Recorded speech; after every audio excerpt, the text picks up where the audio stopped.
Common mistakes ng mga solar DIYers. Buying components without a clear plan or design.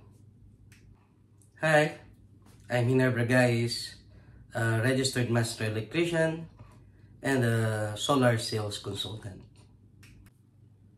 On this video, i-discuss natin ano ang mga madalas na mali na mga solar DIYers or may mga balak magpa-install ng kanilang mga solar PV systems.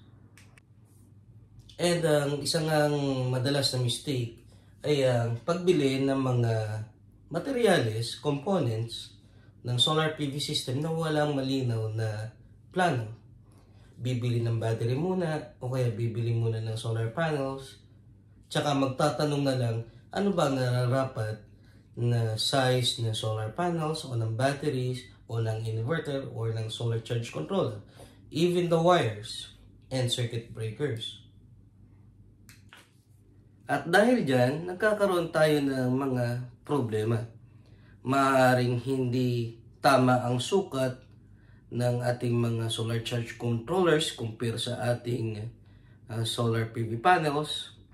Or kaya naman maliit ang ating battery para sa ating power consumption.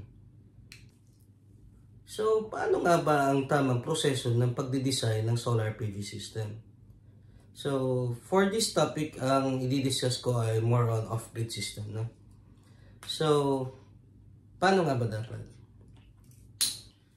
So, first, kailangan nating malaman ano ang inyong mga loads. So, loads.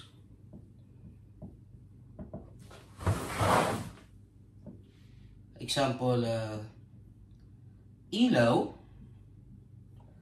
na sabihin natin mga tag 7 watts na LED na.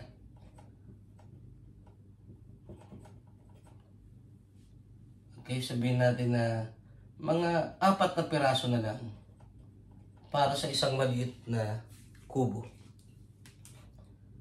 Okay. Sabihin natin na isang electric fan.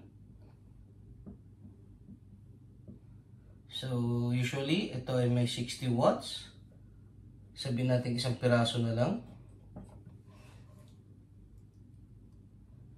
And, sige, samahan na natin ng TV.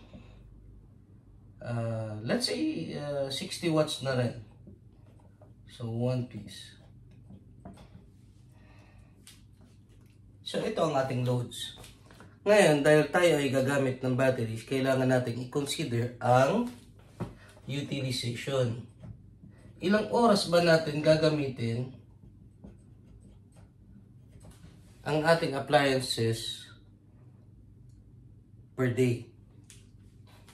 Let's say, ang ilaw natin, gagamitin natin sa gabi lang.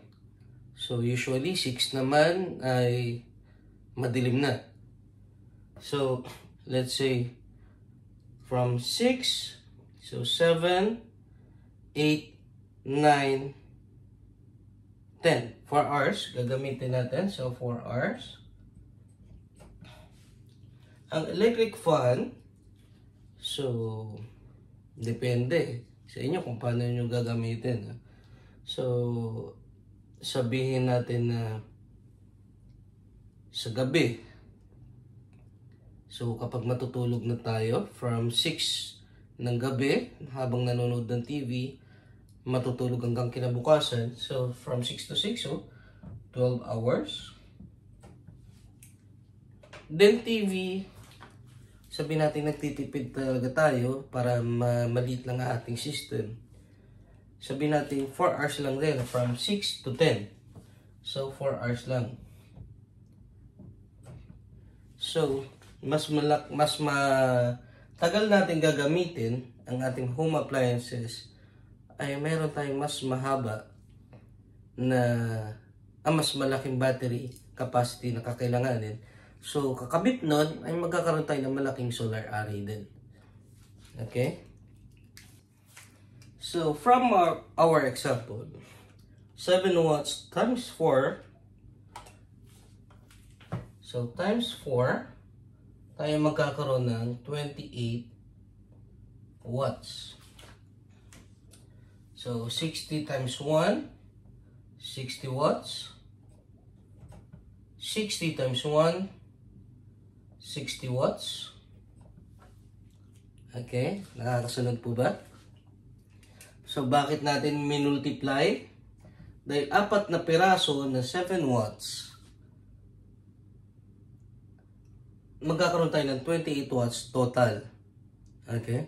So, ito, dahil watts pa ito ay tinatawag na power pa lang.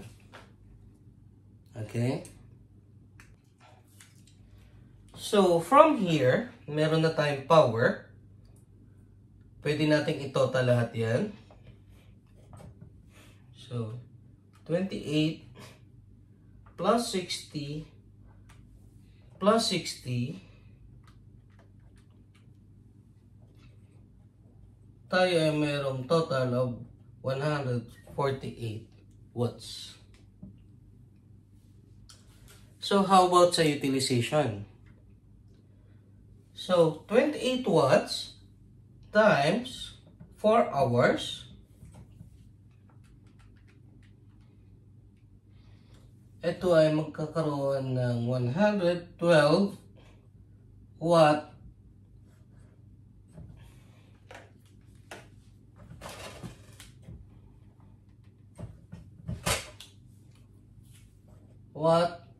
hour. So, ang electric fan, 60 watts times 12 hours, 720 watt hour. And for the TV, 60 watts times 4 hours, tayo ay merong 240 watt hour. So, pwede natin i-total yan para mas madali yung computation natin mamaya. 112 plus 720 plus 240 hours, tayo ay merong 1,072 watt hour. So, kung mapapansin nyo, ito ay watts. Dito ay watt hour. Dahil ito ay tinatawag ng energy. Nakakasunod po ba? So, from here, nakuha na natin ang power at saka ang energy consumed per day. Pwede na nating sukatin gaano kalaking battery. So, unahin muna natin ang batteries bago ang solar panels. Then, the solar charge controller. Then, pwede na rin ang inverter. Why? Dahil ang laki ng battery natin ay depende ngayon kung gaano kalaki ang solar array. Okay? Why? Dahil, let's say, water tank.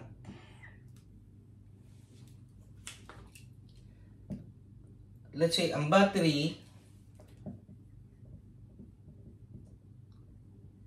ay equivalent ng water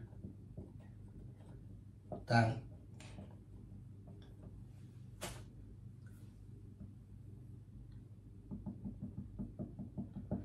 At ang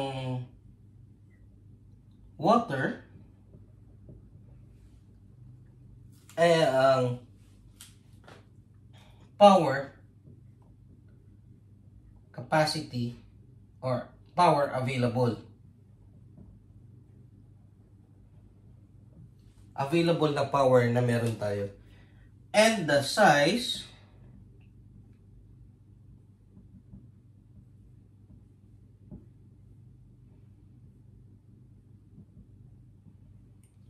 of the water tank ay ang ampere hour, volts, o volt, ampere hour ng isang battery. So, nandyan yung 12 volt, 100 ampere hour, 51.2 volt, 250 ampere hour, and the rest. Okay? So, ito yun. Ito yung laki, capacity. Gaano kalaki ang pwede nating may store na power. Okay? Nakakasunod po ba? So, dito po muna tayo and we will discuss more videos sa mga susunod na araw. So, just follow my Facebook page or the YouTube or TikTok para mas magkaroon kayo ng idea kung paano ang tamang pag-install, pag-assemble ng solar PV system. So, that's all for today. Thank you. Have a nice day.